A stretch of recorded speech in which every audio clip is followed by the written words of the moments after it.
This is Choeung Genocidal Center, known to many as the killing fields. This is not an easy place to visit. Over 20,000 people were killed here at Choeung. This was one among more than 300 killing fields throughout the country.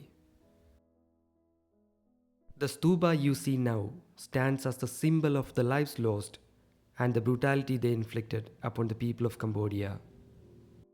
We will talk about stupa later. Our journey starts here at the truck stop. This is the starting point of our journey, but the end point for those who were brought here. Most were transferred here from the notorious Tol Sleng jail.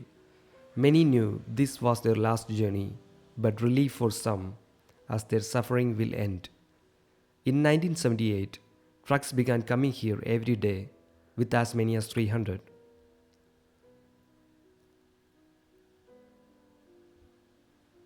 In here, the Chinese held their ceremonies for the dead before burial.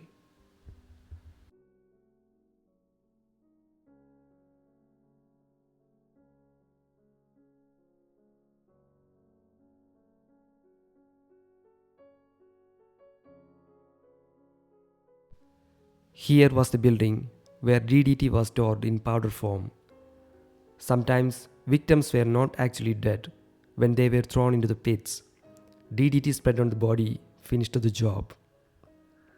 The smell also disguised the stench of decay.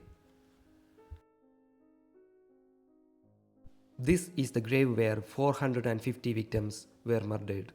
In 1979, a few months after the Pol Pot's army was driven west by the defectors from Khmer Rouge and the Vietnamese forces, the terrible truth was revealed.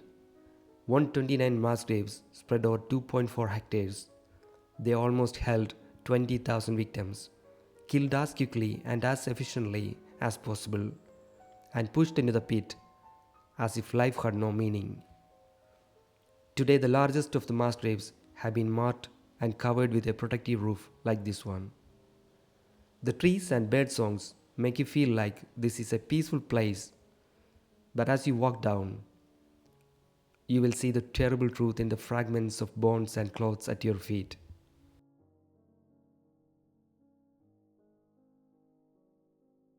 The killing tools storage room. The Khmer Rouge did not shoot people. Bullets were expensive. They were beaten to death with whatever cheap was available. Another Pol Pot slogan: better to kill an innocent by mistake than to spare an enemy by mistake.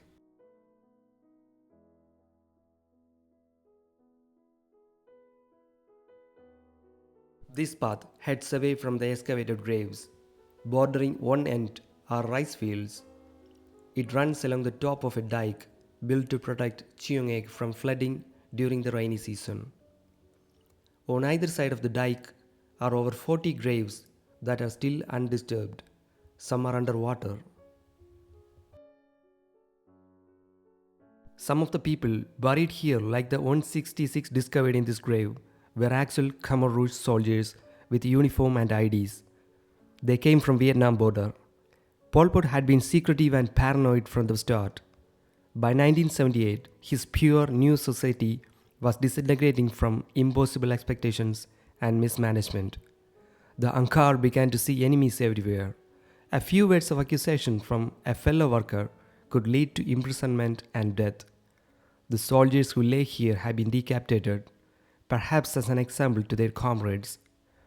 Another Khmer Rouge accusation: Vietnamese head, Cambodian body. What you see here is nothing compared to the horrors found by those who first discovered this place. The stench was unbearable. The graves were mounds like infected sores covering the earth. They swelled as gases were released by the decaying bodies. Some graves had cracked open, revealing dreadful sights. Please treat the graves with respect.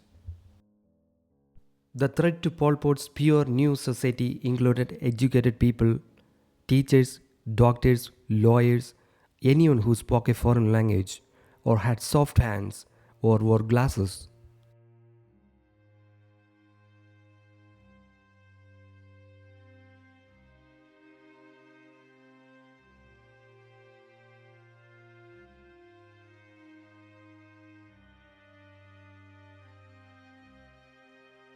This is Spirit House. Since 1979, bones and bone fragments have been collected from the graves at Choeung. You will see teeth among the bones. They could have been knocked out when victims' heads were smashed. Teeth were also pulled out during torture or just fell out as the body decayed. It's hard to tell. After all, the business at Choeung was murder.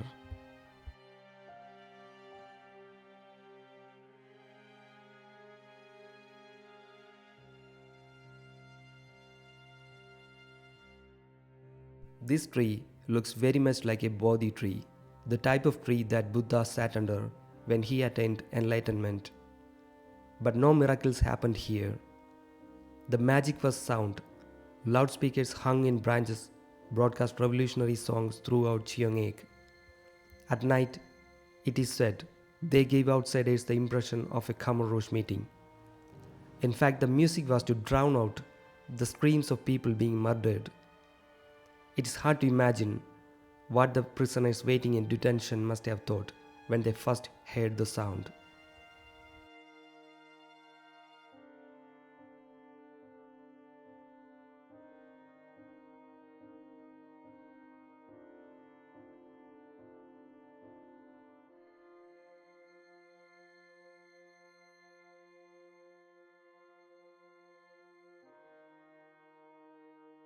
Of all the graves at Choeung, this may well be the most difficult thing about. The victims who died here were women and children, more than 100 of them. Babies died here too. Many were killed before their mothers' eyes. This tree is the killing tree. Soldiers grabbed babies by their legs, smashed their heads against it, then tossed them into the pit. All this at the night in the glare of fluorescent lights and with the sound of revolutionary music too. Why kill children? Why this brutal way? First, it was quick and easy. Also, when one member of a family was murdered, all the rest were often killed too. So no one would be left alive to seek revenge. Another Khmer Rouge slogan, to dig up the grass, one must even remove the roots.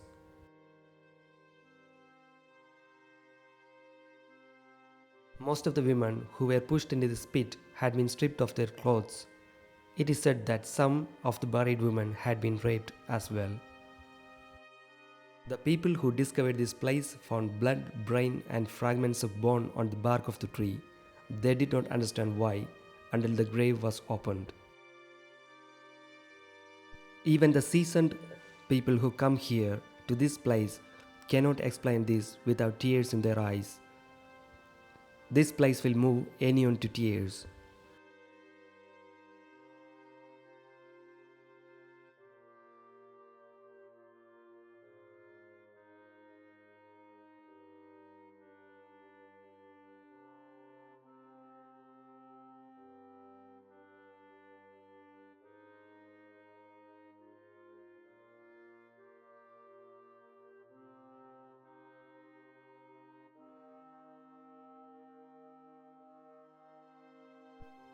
The magnificent memorial stupa was built by the government of Cambodia in 1988 in memory of those who died here at Choeung.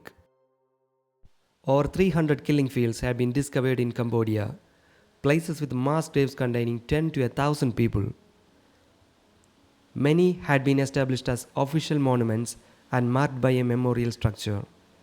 Some killing fields are not accessible because they are surrounded by landmines or hidden deep in the jungle, and many have been lost. Inside the stupa, there are 17 levels. Skulls or bones of those who died here at Choeung have been carefully examined by forensic experts. They are laid out on each level. The first 10 level houses almost 9,000 skulls, arranged in scientific categories and labeled. As you look at the skulls, you can see how these victims were killed.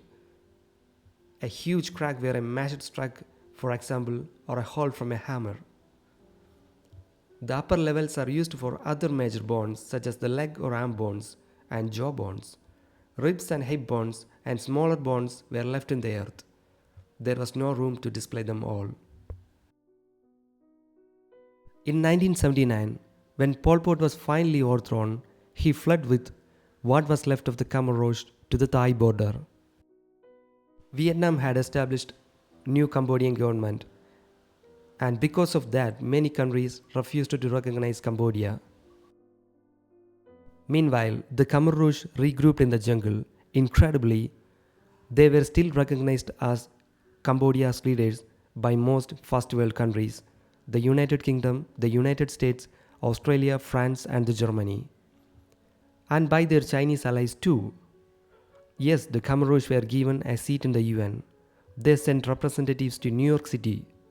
They even received financial aid when Cambodia struggled to put the economy back together. It's hard to believe, but that is what happened. Pol Pot continued as the leader of Khmer Rouge for almost 20 more years. In 1997, when the group split into factions, he was finally put under house arrest.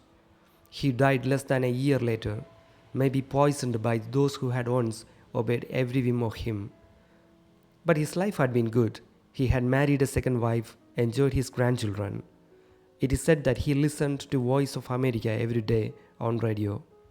When he died, he was 82 years old. Some of his victims didn't even reach the age of 2.